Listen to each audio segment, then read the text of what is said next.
Banking गुरु channel में आपका स्वागत है। आज हम अपनी इस वीडियो में एनालाइज करेंगे वेरियस बैंक्स और इस गिरती हुई मार्केट में which are the best banks जहां हम इन्वेस्ट कर सकते हैं, और जब भी डिसाइड करें इन्वेस्ट करने का तो कौन से बैंक्स में हमें इन्वेस्ट करना है। जैसे हमें मालूम है कि शेयर मार्केट ना तो कभी हमेशा ऊपर रहती है और ना ही कभी हमेशा नीचे रहती है। कभी ना कभी तो ये स्टेबलाइज होगी और वापस ऊपर की तरफ चलना चालू करेगी। At that point of time which are the banks जहां हमें फोकस करना है और जहां अपने इन्वेस्टमेंट करनी है, और अगर ऑलरेडी कर रखी है तो उसमें इंक्रीज करनी है। यही मौका रहता है जब हम अपने पोर्टफोलियो को चर्निंग भी कर सकते हैं।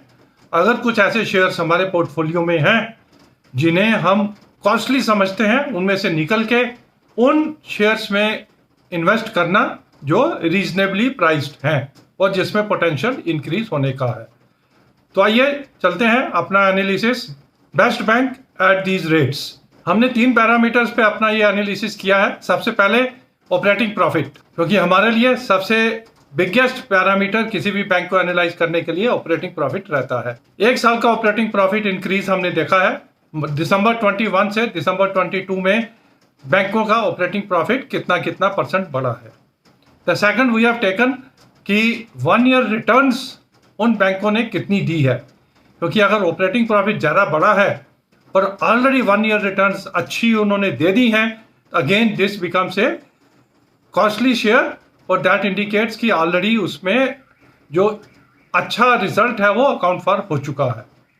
एंड द थर्ड इज कि प्राइस अर्निंग, कि इन दीज रेट्स पे भी कितना कॉस्टली वो बैंक है। तो पहले बड़े बैंकों से शुरू करते हैं। SBI ऑपरेटिंग प्रॉफिट इंक्रीज 33.80% दिसंबर 21 से दिसंबर 22।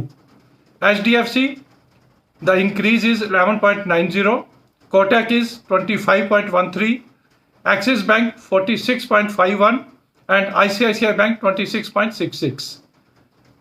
तो बेस्ट परफॉर्मेंस इस पैरामीटर पे बड़े बैंकों में 46.51 के साथ axis bank, and second place पे है state bank of India. HDFC ने इस मामले में थोड़ा निराश किया है, 11.90 थोड़ा कम है। अब इसी के साथ 1 ईयर रिटर्न देखते हैं कितना इन बैंकों ने दिया है। SBI ने 3.45% का रिटर्न दिया है, HDFC ने 5.52 का, और कोटक बैंक ने माइनस रिटर्न दिया है 6.61। Axis has given 13% return and ICICI has given 16% return. तो इसको देखते हुए हालांकि एक्सिस बैंक ने 46% ऑपरेटिंग प्रॉफिट इंक्रीज दी है, रिटर्न भी उन्होंने 13% की दी है। और अगर प्राइस अर्निंग की बात करें, SBI at 9.84 PE, HDFC 19.87, Kotak at 23.69, Axis 12.51 and ICICI 17.89। तो सबसे पहला SBI उभर के आता है, जिन्होंने सेकंड हाईएस्ट इंक्रीज दी है ऑपरेटिंग प्रॉफिट में, और प्राइस अर्निंग में भी काफी नीचे है 9.84 पे।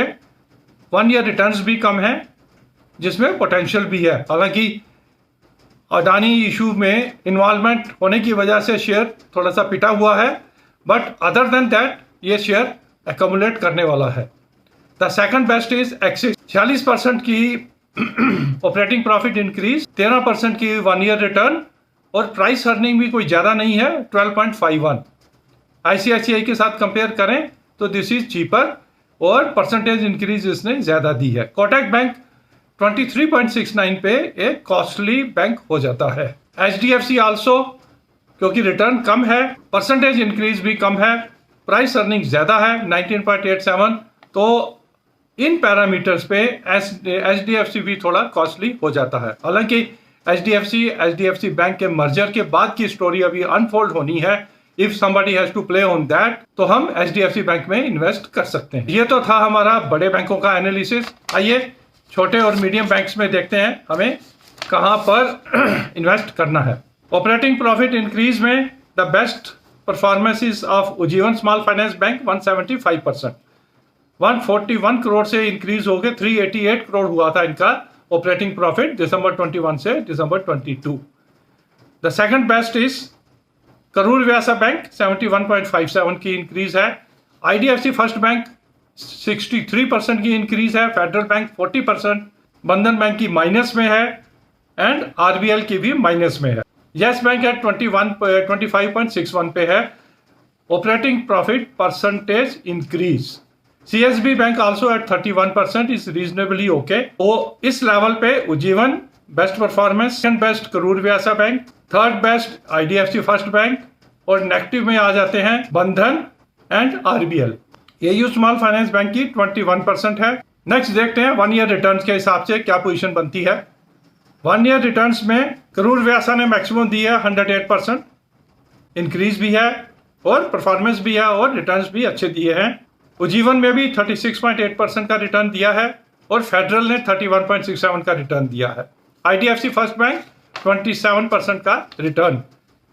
बाकी बैंकों ने, पीएनबी ने 30%, एयू स्मॉल फाइनेंस बैंक ने माइनस रिटर्न है -0.79, बंधन की -33% की रिटर्न है, इक्विटास की 24% की माइनस रिटर्न है, उज्जीवन की 36%, आरबीएल की एट पार है 0.48% की इंक्रीज है, सीएसबी ने 1.87% की इंक्रीज है एंड यस बैंक ने 18.53% का इंक्रीज दिया है।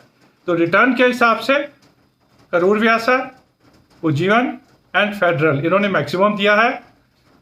एट पार है AU small finance bank minus में आता है, बंधन माइनस में आता है, आईडीएफसी फर्स्ट बैंक ने 27% दिया है।